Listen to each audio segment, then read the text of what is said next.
প্রতিদিন আমাদের চারপাশে অনেকেই হঠাৎ করে কথা হারায়, হাত পা নড়ে না, মুখ বেঁকে যায়।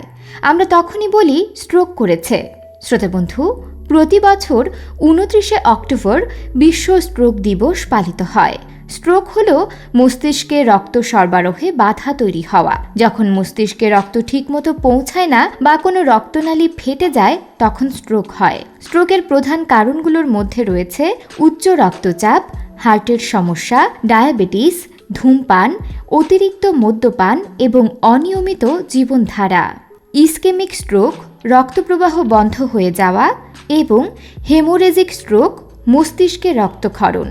স্ট্রোকের লক্ষণসমূহ: মুখে বা শরীরে আচমকা অসামঞ্জস্যতা, হাত বা পায়ে দুর্বলতা, হঠাৎ করে কথা বলতে না পারা বা কথা বোঝা না যাওয়া, হঠাৎ চোখে দৃষ্টি সমস্যা, মাথা খুব ব্যথা বা মাথা ভারী অনুভূত হওয়া ইত্যাদি।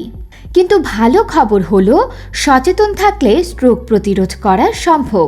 আসুন আমরা এবারে শুনে নিই ডক্টর মোহাম্মদ কামরুজ্জামান খান স্যারের কাছ থেকে প্রয়োজনীয় তথ্যাদি। আমরা স্ট্রোক সম্পর্কে সচেতন হব। আমরা আমাদের যাতে স্ট্রোক না হয় সেজন্য আমরা ধূমপান পরিত্যাগ করব। আমাদের যদি ডায়াবেটিস বা উচ্চ রক্তচাপ থাকে তার সুচিকিৎসা করাবো। আমরা খাবার গ্রহণে সচেতন হব এবং আমাদের জীবনযাত্রার মানকে এমনভাবে সাজাবো যেখানে কায়িক পরিশ্রম থাকবে এবং স্বাস্থ্য সচেতন যে অভ্যাসগুলো সেগুলো বিষয়ে আমরা সচেতন হব। আর যদি কারো স্ট্রোক হয়ে যায় সেক্ষেত্রে আমরা দ্রুত রেজিস্টার্ড চিকিৎসকের পরামর্শ নিব এবং দ্রুত চিকিৎসা কেন্দ্রে যোগাযোগ করব, কারণ স্ট্রোক হলে দ্রুত চিকিৎসা নেওয়াটা জরুরি। বলা হয়ে থাকে প্রথম ১ ঘন্টার মধ্যে যদি চিকিৎসা শুরু করা হয় তাহলে সেই রোগী অনেকটাই সেরে ওঠে, কিন্তু তার থেকে বেশি দেরি হলে ব্রেনের স্থায়ী ক্ষতি হয়ে যায় এবং রোগীর দীর্ঘমেয়াদী জটিলতা দেখা দেয়। প্রিয় শ্রোতা, সচেতন থাকুন, স্বাস্থ্যকর জীবনযাপন করুন।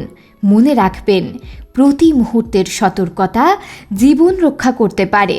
তাই তো এবারের বিশ্ব স্ট্রোক দিবসের প্রতিপাদ্য ছিল এভরি মিনিট কাউন্টস।